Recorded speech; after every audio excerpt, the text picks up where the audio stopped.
নমস্কার বন্ধুরা। আজকে দুটো ম্যাচ নিয়ে আলোচনা করব বেসিক্যালি।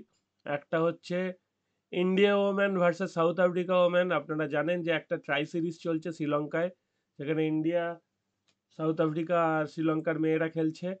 ইন্ডিয়া এখনো পর্যন্ত 1 নম্বরে আছে 3টে ম্যাচ খেলার পর।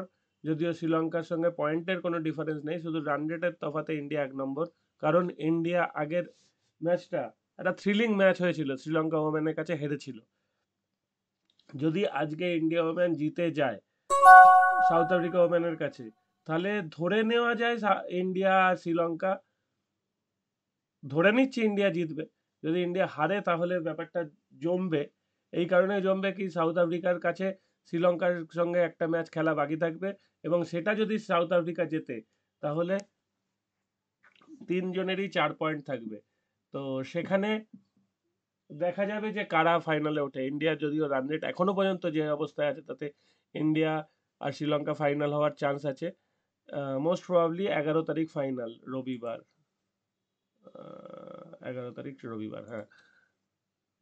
সাউথ আফ্রিকা টসে জিতে ব্যাট করতে পাঠিয়েছে ইন্ডিয়াকে, তারা ফিল্ডিং নিয়েছে। 1 ওভার শেষে 9 রান হয়েছে ইন্ডিয়ার। তো ইন্ডিয়া আশা করছি 270-এর কাছাকাছি করবে। যদি তার কম করে খেলাটা জমে যাবে, কিন্তু সাউথ আফ্রিকা এই ম্যাচটা জিতলে সত্যি সত্যি খুব বড় একটা অঘটন হবে, এবং সেখান থেকে অনেক কিছু ঘটবে। দেখা যাক, খেলা যত গড়াবে তত আমরা বুঝতে পারবো কোন দিকে যাচ্ছে না যাচ্ছে। এই মুহূর্তে ফার্স্ট ওভার শুধু হয়েছে, এখনই সবকিছু বলার সম্ভব নয়। তো নেক্সট হচ্ছে, যদি ইন্ডিয়ার জেতার চান্স বেশি, এটাই বললাম। নেক্সট হচ্ছে আইপিএল এ গতকাল 56তম ম্যাচ, রাত্রি 12:30টায় লাস্ট ওভারের খেলা শুরু হয়েছিল।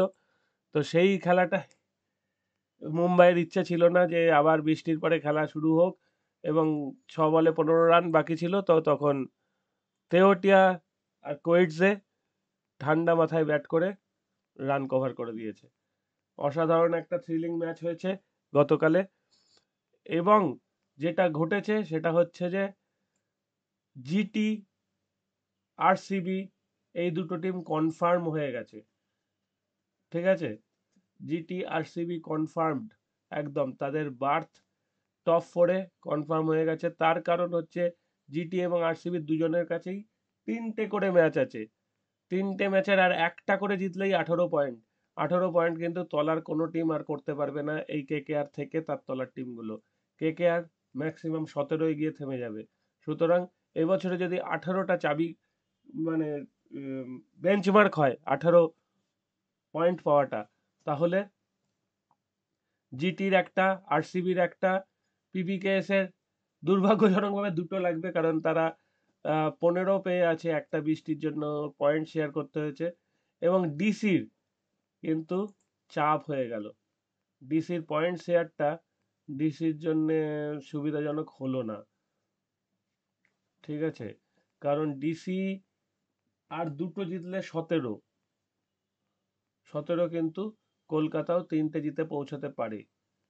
সুতরাং ডিসির জন্য ওপরে ওঠাটা চাপ হয়ে গেল। 17 পেয়ে খুব যে লাভ হবে বলে মনে হচ্ছে না, কারণ এমআই দুটো ম্যাচে যদি দুটো জিতে যায়, শেষ দুটো ম্যাচ এমআই সাধারণত শেষ দুটো ম্যাচ জেতে, তো এমআই এর হয়ে যাবে 18। পিবিকেএস এর দুটো জিতলেই 19, তখনও হাতে একটা ম্যাচ পড়ে থাকবে। তার মানে হয়তো ডিসি এবারে উঠতে পারছে না। কেকেআর যেমন মোটামুটি কনফার্ম কেকেআর উঠতে পারবেই না, ডিসিরও চান্স আস্তে আস্তে ফেড হয়ে যাচ্ছে ওপরে ওঠার দিকে। কারণ ওই একটা পয়েন্টের তফাৎ কিন্তু অনেক বড় তফাৎ হয়ে যাবে। যদিও যদিও এইখানে একটা পয়েন্ট আছে যে মুম্বাইয়ের 12টা ম্যাচ হয়ে গেছে।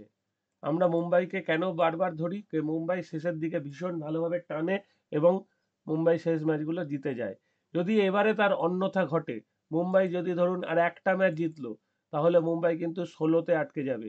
সেখানে ডিসি দুটো ম্যাচ জিতলে ডিসির পয়েন্ট কিন্তু 17 হয়ে যাবে। তখন ডিসির চান্স আছে মুম্বাইকে পেরিয়ে যাওয়ার।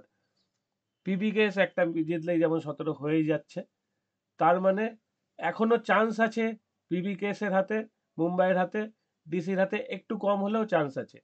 তাহলে এই তিনজনের মধ্যে দুজন উঠবে, ওপরে দুজন কনফার্ম। আজকে Chennai versus Kolkata.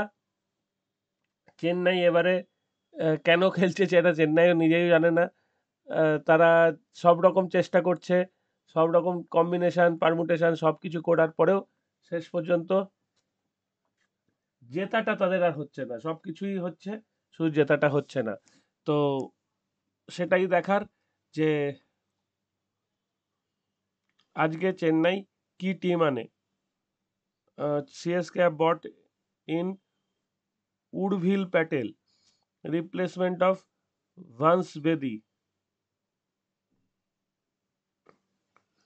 Gujarat batter was the highest six hitter in Syed Mustaq Ali Trophy. अच्छा है। He also smashed a 28 ball 100। আচ্ছা, মুস্তাক আলী ট্রফিতে 28 বলে সেঞ্চুরি করাটাও খুব ইজি বলবো না, কিন্তু সেটা মুস্তাক আলী ট্রফি, সেখানে ইন্টারন্যাশনাল বোলাররা বল করে না, কিন্তু আইপিএলে ইন্টারন্যাশনাল বোলাররা বল করে, সেখানে অনেক ঘটনা ঘটে। তো চেন্নাইয়ের দেখুন আয়ুষ মাত্রে যথেষ্ট নজর কেড়েছে সবাইকার। সাইক রশিদের জায়গায় উর্ভিল প্যাটেলকে আমরা দেখলেও দেখতে পেতে পারি। স্যাম গারেন ঠিক আছে, আর কি করতেই বা পারে।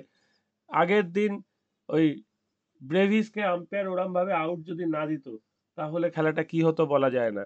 আম্পায়ার একটা বল বাইরে চলে যাচ্ছে, সেই বলকে এলবিডব্লিউ দিল এবং ব্রেভিস ঘাবড়ে গিয়ে ওইটা রান নিতে গিয়ে আপিলই করা হলো না, যে ডিআরএসটাই নেওয়া হলো না। তো সেটা অবশ্যই তার ক্রিকেটীয় তাৎক্ষণিক বুদ্ধির পরিচয় দিতে পারেনি, সেটাই বলতে হবে। কারণ যে মুহূর্তে আম্পায়ার আউট তুলে দিয়েছে সেই মুহূর্তে বলটা ডেড বল, তখন দৌড়েও কোনো লাভ নেই, বলটা বাউন্ডারি গিয়েও আর লাভ নেই। তো সেই ক্ষেত্রে তখনই তার, যদি তার মনে সংশয় থাকতো, তখনই কিন্তু আপিল করার দরকার ছিল। তো সেটা না করে সে সব রকম কিছুই করেছে, আপিলটা করেনি। যাকে যা হয়ে গেছে হয়ে গেছে। তো পিচ অ্যান্ড কন্ডিশন দেখা যাক। Win toss and bat first, সেটাই জিজ্ঞেস করছে। The team batting first won 4 of the 5 completed games in the session at Eden Gardens. The average innings first inning score has been 203।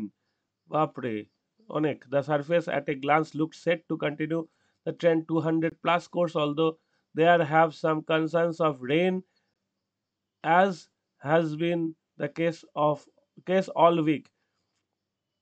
This is the same surface as the one where Punjab Kings scored 201 for 4 in washed out game. Punjab 201 করেছিল যে ম্যাচটায় কলকাতা কান ঘেঁষে বেরিয়ে গেছিল, 1 point সংগ্রহ করেছিল। সেটা কলকাতার সৌভাগ্য, কারণ ওই ম্যাচটা আমার ধারণা কলকাতা 201 হয়তো পাঞ্জাবের বোলিং এর এগেনস্টে টপকাতে পারতো না। তো কি পারতো না পারতো এখন ভেবে লাভ নেই, যেটা পেরেছে, যত পয়েন্ট পেয়েছে সেটাই দেখার। আপাত দৃষ্টিতে মনে হচ্ছে কলকাতা একটু এগিয়ে আছে, কিন্তু সিএসকে একটাও ম্যাচ জিতবে নাকি, আর এটা আমার একটা সন্দেহ জাগছে। সিএসকের হাতে আর 3টে ম্যাচ পড়ে আছে, 3টের মধ্যে একটা দুটো তো জিতবে হয়তো, কিংবা নাও জিততে পারে, সেরকম যেভাবে ট্রেন্ড যাচ্ছে একদম লাস্ট হবে সিএসকে, পুরো 10-এ 10 পাবে। তো সেটাই দেখার যে সিএসকে 10-এ 10 পায় কিনা। তো সেটা যদি সিএসকে 10-এ 10 পেতে হয় তাহলে আজকেও হারতে হবে। আর কেকেআর যদি বাই চান্স আজকে হারে অথবা পয়েন্ট শেয়ার হয়, তাহলে ধরুন 0.001 যে চান্স ছিল পার্সেন্টেজের কলকাতার টপ 4-এ ওঠার, আমি বলছি কোনো চান্স নেই, তবু যদি অঙ্কের খাতিরে ধরে নেনও যে কোনো চান্স ছিল, আজকে যদি পয়েন্ট শেয়ারও হয় তাহলেও কলকাতা আউট। আর যদি হারে তাহলে তো এমনি আউট হয়ে গেছে। তবু আমরা একবার শেষ মুহূর্তে যেটা দেখবো, ওয়েদার অ্যাট কলকাতা।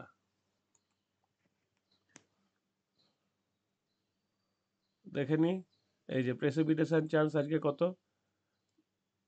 সেরকম কিছু দেখাচ্ছে না, কিন্তু দেখুন দুপুর 2টোর সময় 30%, 5টার থেকে মোটামুটি 0%। তাহলে সারা সপ্তাহ বৃষ্টি হয়েছে ঠিকই, আজকেও বৃষ্টিপাতের দেখাচ্ছে, কিন্তু সন্ধেবেলায় সেরকম বৃষ্টির সম্ভাবনা দেখাচ্ছে না। দুপুরের মধ্যে বৃষ্টি হয়ে থেমে যাওয়ার কথা। তো দেখা যাক, does it rain in Kolkata today.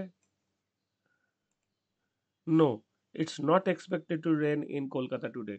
The forecast for Kolkata indicates a low chance of rain with the highest probability around 11 p.m.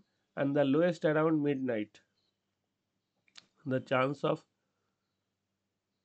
rain throughout the day 0 to 10%. ঠিক আছে, তাহলে মোটামুটি আজকে বৃষ্টি না হবার সম্ভাবনাই বেশি ধরে নেওয়া হচ্ছে। তাহলে পয়েন্ট ভাগটা হবে না কলকাতার জন্য, সেটা সুখবর। কিন্তু মনে হচ্ছে কলকাতা আজকে সিএসকের কাছে হারলেও হারতে পারে। একটা টাইট ম্যাচ আমরা এক্সপেক্ট করছি, এবং যদি সিএসকে হারে তাহলে CSK keen to avoid a fifth straight lose, মানে 5টা স্ট্রেট হারবে সিএসকে। সেটা কিন্তু সিএসকের ইতিহাসে সাধারণত দেখা যায় না, তবে এবছর অনেক কিছু ইতিহাসে চেঞ্জ করেছে সিএসকে, আর একবার করবে কিনা সেটাই দেখার। তো এখানেই শেষ করছি, ভালো থাকবেন সবাই। ও এই করতে করতে দেখুন ইন্ডিয়া কিন্তু 2 উইকেট পড়ে গেছে। ইন্ডিয়া 2টো উইকেট পড়ে যাওয়াতে খেলা জমে গেছে। দেখুন 2 ওভার 4 বল 18 রান 2 উইকেট।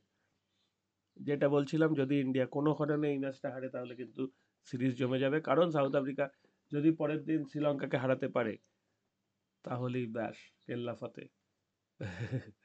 দেখা যাক কি হয় না হয়, চোখ রাখুন, এবং আমিও আশা করি আপনাদের আপডেট দিতে পারবো। টাটা, আবারও দেখা হবে।